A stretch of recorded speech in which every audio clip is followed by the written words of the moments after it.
Hello everyone! Welcome back again to my channel, Mars TV Vlog. Ayun nga guys, magluluto ulit tayo habang nagkukwentuhan tungkol sa aking journey. So yun, kung bago lang kayo sa aking channel, mag-subscribe na at huwag niyong kakalimutang pindutin yung notification bell dyan sa gilid para lagi po tayong update sa aking mga videos na i-upload at share tungkol sa buhay-buhay bilang isang OFW sa man sulok ng mundo saan man tayo guys. So yun nga guys, ayun. Ang aking niluluto ay pwede na siyang ilagay. Magpiprito po ako ng, yan nga guys, umpisa lang ha, magpiprito po ako ng isda at saka isusuk ko. Diba? So, ang pagkukwento ko natin ay ang aking journey bilang isang OFW at ito po yung napakagandang topic guys. Napakagandang topic yung aking share sa inyo para naman ma-inspire kayo. Hindi naman sa ako ay nagmamayabang, diba? Dahil sa akin OFW, kahit pinanggas mo mabuti. Yung nga guys, yung hindi ko natutunan, hindi ko nagawa sa aking buhay na hindi ko napapatuloy yung aking pag-aaral bilang isang teacher kasi nga, kumuha po ako ng education. And then, bali 2 course kasi yan guys yung kinuha ko. Isang education at saka isang complex. Nag-complex ko ako sa SCI. Hindi ko rin siya natapos. Yun nga guys, siyempre habang nagkawando tayo, diba? Nagluluto ako para naman hindi masayang yung oras. Dahil tayo mga OFW, ganyan po yung ating gagawin. Diba? So, ang ginagagawin ko lang mag-isip lang naman ako guys. So, no need to ipakita yung mga procedure ko ano ba. Kasi madali lang yan guys. Madali lang. Kahit nakapikit kayo, huwag lang kayo mapasok. Sige na guys, ang aking journey bilang isang OFW, nakapagtatapos ako ng 2 college. Pero yung dalawa, may kasi 4 yung anak ko, 2 yung nag-aaral pa as of now. Isang grade 11 saka isang grade 10. So yun nga guys, diba? Medyo may amoy kaya kailangan ko ng konting hangin. Hindi nyo lang. So, yun, patalaspas. Kaleta. Diba, ganyan lang tayo na OFW guys. Alam nyo guys, kaya ako nag-vlog na guys para ma-inspire ko yung mga OFW na matagal nang mag-OFW tapos hindi na fulfill yung kanilang gusto sa kanilang buhay pero ibinaan sa mga anak. Diba, ganun guys.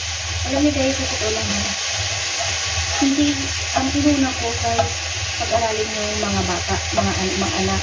Dahil siyempre, lumalaki na sila. Kailangan natin pag-aralin sila. Kahit na tayo nahirapan, bilang isang OFW, talagang kailangan natin mag-tipid. Sobrang katipiran guys, hindi naman sa pinagano. Okay naman sa all guys, hindi naman sa sobrang tipid na wala ka ng halos kikain, diba? Siyempre, sana yung mga nakakilala sa akin, alam din nila kung ano yung naging journey ko, diba? Bilang isang OFW. So yun nga guys, yun yung share ko sa inyo. Paano ko ginawa yun na nakapagpatapos ng 2 college na anak. Ang umaasa lang kami sa sahod, sa sahid ko, at saka sa aming tindahan. Dahil isa po kami, isa rin po ang OFW, at saka isa pang sarili sa Pilipinas kasi nga ma-export po kami at nagpapalakad ng isang husband ko. So nga guys, dahil sa tulungan namin 2, nakapagpatapos kami ng 2 college. So yun nga guys, alam niyo naman sa totoo lang, hindi naman gano'ng kataas yung aming sahod, diba? And then, ang inuna po namin is yung pag-aaral ng mga bata instead na magpatay ng bahay. Although may bahay na kami, so kasi noon pa guys, kailangan ko yung kumbaga, yung dati pang nangyari sa amin na paano kami nagkaroon ng bahay, pero sa susunod na video kasi magbubuluhan lang, yun yung journey ko lang ng paano ako nakapagpatapos ng 2 college. So yun lang po yung share ko sa inyo guys, kasi napaka-importante bilang isang OFW guys. Grabe, sobrang nakaka-proud sa sarili, diba? Nakaka-proud kasi nga nakaya ko yung ganun sitwasyon na magpa-aral ng 2 college bilang magkasasabay-sabay po yan na 4 na nag-aaral. kapag pinag-aaral, sobrang hirap yan guys ng aming ginawa. Para lang hindi sila huminto sa pag-aaral. Alam niyo guys, ang priority ko guys is yung pag-aaral ng mga bata, hindi yung bahay. Kasi ang inisip ko guys, yung bahay is, pwede mo siyang ipagawa. Pwede mo siyang ipagawa later. Diba? At least mayroon kang bubong, may maayos kang tirahan na tutulugan mo, at okay naman sa, may kuryente, may tubig. Okay na yun guys eh. Ikaw na bahala paano mo gawin yung daily life mo, daily gawain mo sa bahay, kung ano man yun, diba? Kung hirap ka man sa ganito, at least yung mga bata, tuloy-tuloy nag-aaral at hindi sila humihinto sa kanilang pag-aaral guys. So yun yung ginawa namin is, as in talagang tinutok namin sa mga bata yung kanilang pag-aaral. 4 yan guys, bilang isang OFW, at ang isa pa namin yung source of income is yung tindahan lang. Hindi nila lang po yung tindahan, as in malaki po siyang, malaking katulungan, malaking tulong talaga sa amin yan yung magtitinda, kasi nakukup na yung daily expenses namin, daily expenses nila sa bahay, ganon. Hindi sa tuition fee, sa pangkain, sa baon, yun guys, yun ng tindahan namin. So sa mga kapatid, ang aking sinasahod is, ang halos matitira na lang sa akin is yung allowance ko, ganun. Siyempre, yung time mo OFW, kailangan din natin ng allowance guys, kasi every may holiday tayo dito, every week may holiday, and then hindi lang yung holiday, meron pang mga ilang araw na wala kang pasok talaga. So kailangan din natin kaya ginagawa ko guys, sa aking sahod, pag sasahod ako, 75% halos napupunta sa Pilipinas, pinapadala ko yun guys, kasi nandun na yung kasama na yung tuition fee, nagbubukod-bukod na yun guys. Kung hindi pa sila, kasi sila every one sem, kasi guys, inaano ko yan, pinupulipid ko yan, pero pag hindi ko naman kaya yung pulipid, installment ko yan, pero inaano na namin yan guys, sinaseparate na namin, kung mara ganito, mag-ipon ng, itabi mo na itong pang allowance, o kaya yung tuition fee ng dalawa, tapos yung dalawa naman is allowance lang naman, kasi nga, pero mas malaki pa rin yung gastusin, kasi nga sa high school is marami silang mga activities, marami silang ginagawa na mga project, mga gano'n, especially sa Maynila po guys, more on computer sila. So yun, so ang ginawa namin is sineseparate na namin, hindi na namin pinakikialaman yung mga nila, tuition fee. Kung matagal pa naman is pinapagulong din namin sa tindahan, then nung habang gumugulong yun, unti-unti na rin nagtatabi para sa tuition fee na darating. So yun po guys, every sahod ko, ganun po yung nangyari, 75% napupunta sa Pilipinas, tapos yung 25% napupunta sa akin. Pero yung 1/4 na yun guys is yung hindi ko naman halos naubos, pero may natitira pa rin ako, ganun. Siyempre, kailangan din naman natin sa pag na isang buwan, kailangan kong magtira ng allowance ko dito. Kasi hindi naman libre guys yung paglabas-labas namin, pag ganun. Hindi naman libre yun guys. Sa amin talagang pwede yun. Kaya dumidiskarte pa rin ako ng isa kong, alam nyo guys, sa totoo lang, dumidiskarte pa rin ako, kahit na off ko, ganun, dumidiskarte pa rin ako.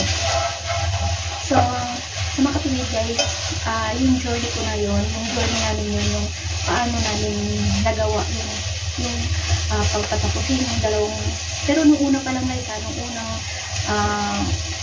pa lang kasi, last na bago mag K-12, nakagraduate na ng high school yung panganay ko. Then, enter ka agad siya sa college. Hindi katulad ngayon na may grade, K-12, diba?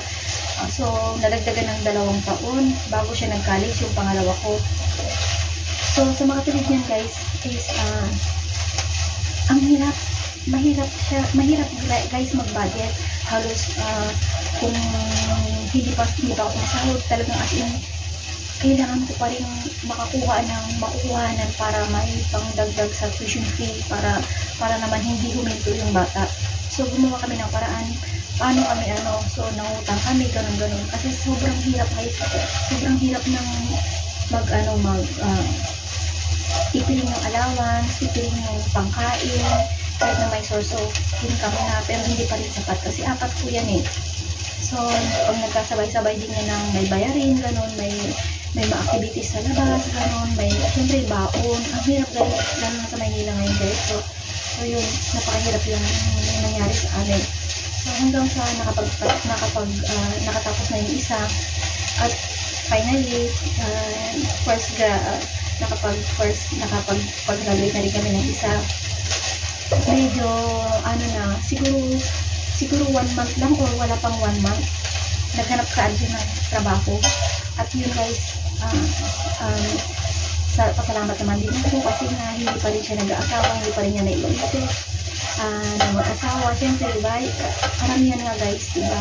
Pagkatapos ng college, nandiyan yung iba na nag-aasawa na, yung iba naman hindi pa nakapagpatapos ng college, nag-asawa na, o kaya yung mga ganun guys, maraming dahilan, diba? Maraming mga nangyari, diba? Na bakit hindi nakapagpatapos, o kaya bakit saka nakatapos, saka mag-asawa agad, diba? So, hindi po nangyari yun. Salamat naman po at hindi nangyari sa mga anak namin yung ganun guys.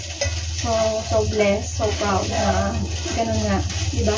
And then, ang nangyari dun guys, wala pa yatang 1 buwan nagtrabaho na siya, hanggang nagmuha siya ng experience, tapos naglilipas siya ulit ng trabaho niya. So, until now guys, turning to 25 years old na siya, as in going strong yung kanyang work. So, tumataas naman yung rango niya. Siyempre, hindi ko na kailangan sabihin ko ang trabaho niya kasi mahirap sabihin ko ano yung trabaho niya. Basta, nakatapos siya ng BSIS, Bachelor of Science in, basta BSIS, Bachelor of, ano ba yun yung BSIS? Nakalimutan ko. So, yun nga guys. So, yun, nakatapos siya ng BSIS. So, yun nga guys, nag-work na siya. Until now, nag-work pa rin siya. Going to 25 na siya this December. So, okay. Ang saya-saya, diba? Di, ito naman yung sumunod.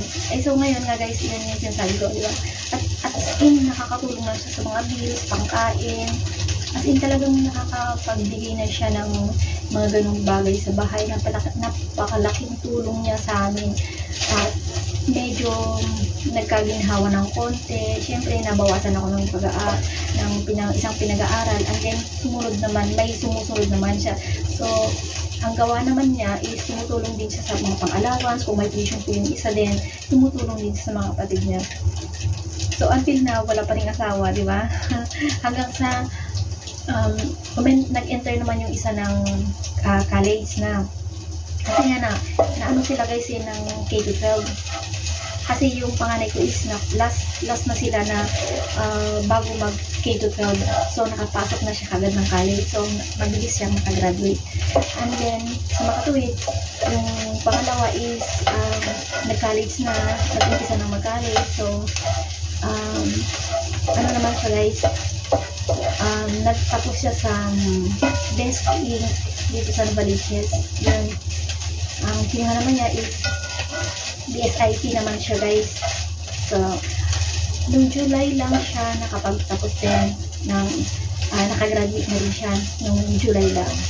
So, sa mga hindi naman din ako nakauwi kasi nga syempre ang uwi ko pa niyan is August pa noon. So, late na ako nakauwi noon. Hindi na ako naka-attend ng graduation niya. Kahit yung first ko, hindi rin ako naka-attend kasi nandito nga po ako sa abroad. Then yung pangalawa, hindi rin ako naka-attend. So, sacrifice lang talaga. Yun po yung ginawa namin. Pero nung August naman, itong August lang, nakauwi naman ako at nag-celebrate naman kami ng mga journey namin. Kasi birthday nung pangalawa tsaka yung pangatlo, magkasunod lang yan sila. August 25 tsaka August 26 yung so umuwi ako ng August 26. So yung journey namin na magsama-sama, yung mga ganyan-ganyan, di ba? Banding moments. So 1 week lang ako sa Pilipinas kasi sobrang busy din ako sa work. So yun nga guys, isa pa sa source of income ko is yung pag-YouTube guys. Totoo lang, ginagawa ko yun yan. As as in talagang pag may time ako, nag-upload ako para lang naman ano, di ba?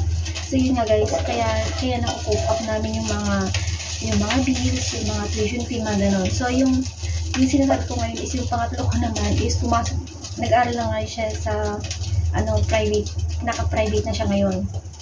Pero yung isa public, yung grade 10 ko, yung grade 11 is pumasok na siya sa kasi kaya daw niya, kasi mataas na naman daw ng grade niya, tsaka kaya niya doon sa private makipagsabayan. So yun, hinayaan ko na siya guys, kasi as in talagang syempre nakatapos na ako. Ito nga, nililikom lang nung pangalawa ko yung kanyang requirements, ayun, para makapag-apply na siya ng kanyang work. So yun, yung pangalawa ko is natapos na, wala na akong inintindi sa kanya, kung hindi, bigyan lang ng allowance habang wala pa siyang work, kasi nga tinatapos pa rin niya yung kanyang mga requirements, para pag pumasok na siya sa work at tanggap na siya doon is madali na lang, hit, tsaka wala nang hassle, diba, na kukuha ng ganito, mag-absent pa sa work. So tinapos niya muna yung tatapusin niya muna yung kanyang mga requirements. So magtatrabaho na rin siya guys. So ang laking katulungan guys, alam niyo guys, sacrifice. Hindi ko naman sinasabing kumbaga mag-ipon na habang maliliit pa yung mga anak, mag-ipon, huwag puro luho, di ba? Huwag puro luho, huwag puro bigay doon, bigay dito. Siyempre, di ba, isipin din naman natin, may pamilya tayo, kahit nasabihin natin na may mga kapatid tayo naghihirap, may mga kamag-anak tayo naghihirap, pero may buhay din sila, may mga asawa din sila, kaya din naman nilang mabuhay. Hindi katulad sa amin na kami lang din natutulungan, hindi kami humingi ng tulong sa ibang tao para lang mapag-aral ang mga anak ko, para makakain kami. Hindi po kami humingi ng tulong, nag-usap po kami, tumayo po kami sa sarili namin mga para lang masustain namin yung pangailangan namin daily, at saka sa pag-aaral ng mga bata. Kaya kami nakapagpatapos ng 2 anak dahil sa ganung sistema namin mag-asawa, at naayos naman din lahat, di ba, yung mga gusot na mga nangyari sa aming buhay. Hindi naman yung ups and down namin, na cook up naman namin, na walang abala, ganun. Syempre hindi naman na may iwasin yung tampuhan, yung magkagalit-galit, pero syempre inisip din namin may mga bata na di ba? Kaya so yun, nang dahil sa mga bata na naging maayos yung kanilang pag-aaral. So yun po yung journey namin, yung journey ng mga bata na yun, na sumunod sa aming mga sinasabi na huwag munang magbarkada, huwag lalabas ng bahay pag hindi kailangan, pag hindi inaano sa school, ganon. Dito lang sa bahay, kung mga gawain dito sa bahay, tumulong sa pagtitinda para naman may pagulong yung kinikita namin, di ba? Yung pinapadala ko, ibis na nakatabi lang, is naipapagulong pa siya guys, napapagulong niya. At sa awa naman ng Diyos, nakakain din ng 3 beses ang araw, ganyan. Tapos mayroon pang extra na pangkain na iba. Hindi lang yun guys, kasi ganun po tayo mga OFW guys. Dapat isipin po natin na hindi habang buhay na nandito tayo sa abroad. So kailangan din naman natin na mag-ipon, at isipin ang ating mga pamilya. Kung wala ka pang pamilya, isipin mo rin yung sarili mo, mag-ipon, ganun. Hindi ko naman sinasabing hindi ka magbigay. Meron ka talaga, magbibigay ka rin kung may nangailangan din, diba? Pero let's say, sabihin mo, ibigay mo lahat, itulong mo lahat yung sahod mo sa pamilya mo, dun sa at mayroon ka namang pamilya, may sarili ka ng pamilya, syempre iunahin mo na yung pamilya mo, diba? Hindi ka naman kasi nila matutulungan diba? Kung sakasakaling magipit ka o ano man mangyari sa'yo, diba? So yun lang po yung inisip namin. Hindi po kami nag-isip ng magpatayo agad ng bahay, although may bahay na kami. Nung kasi hindi pa nag-enter ng college yung panganay ko, is nagpagawa na ako sa 2nd floor ko, pero hindi pa tapos. Hanggang ngayon hindi pa rin patapos guys, kasi nga inuna namin yung pag-aaral nung dalawa. Inuna namin guys, nagpahinto ako ng pagpapagawa ng bahay kasi hindi po namin kaya. So yun nga guys, hindi pa rin maganda yung bahay namin, hindi pa rin stable, hindi pa rin maganda. So ngayon pa lang po ulit ako gumiginhawa sa kaperahan. Dahil nga po nga guys, alam niyo naman guys na ano yun sa Pilipinas na nagdaan ng pandemic, sa akin lahat, sa tindahan hindi naman gaano kalakasan ng pandemic kasi nga syempre maraming nagtinda, maraming walang trabaho, so mga nagtipid, so hindi ganun umikot yung pera namin. So ang ginawa ko guys is ako na lang nag-ipon, ako na lang dito yung nag-sacrifice na magpalakad sa aking sweldo, ganun. So ang nangyari is parang ano ba, inisip na lang namin kung anong gagawin namin, di ba, sa kaperahan na naka-stay lang dyan. So ako na yung gumawa ng paraan, di ba, dahil ako talaga sa totoo lang guys, wala akong pera na hawak kasi pinapagulong ko yan guys. Ganun po yung aking mindset pinagulong ko yan guys.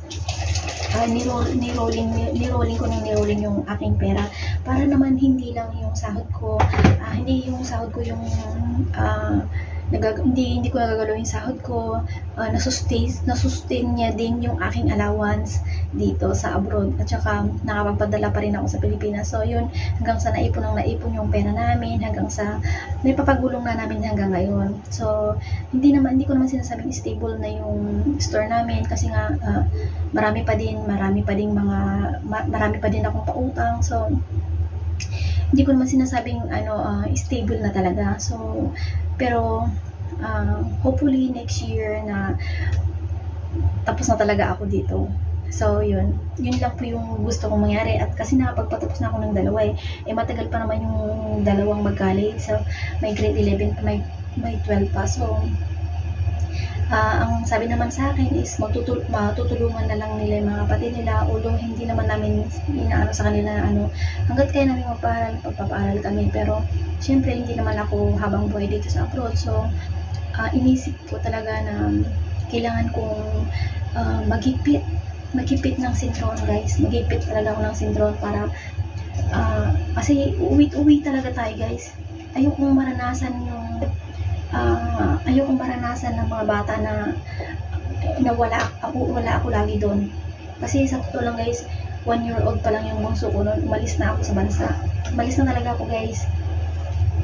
Ngayon 15 years old na siya, magsi-16 na siya next year. So ang tagal na, di ba?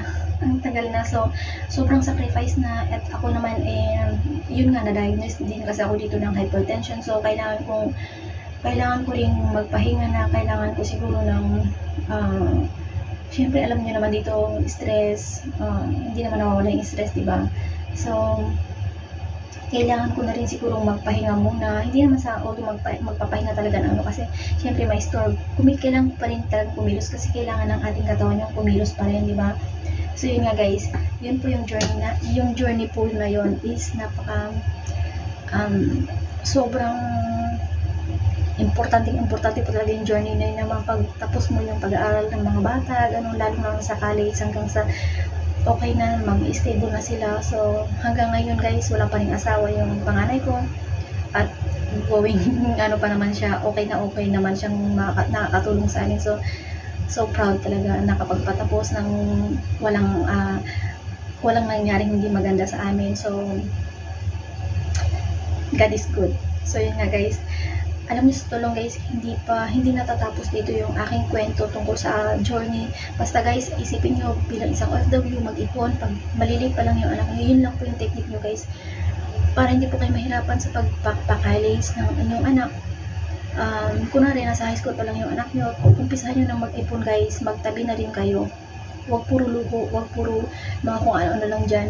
Alam nyo guys, hindi ko talaga inuna yung aming bahay, hindi po kami naiya. Yung mga katabi naming bahay, nagsisipag patayuan na yung iba doon.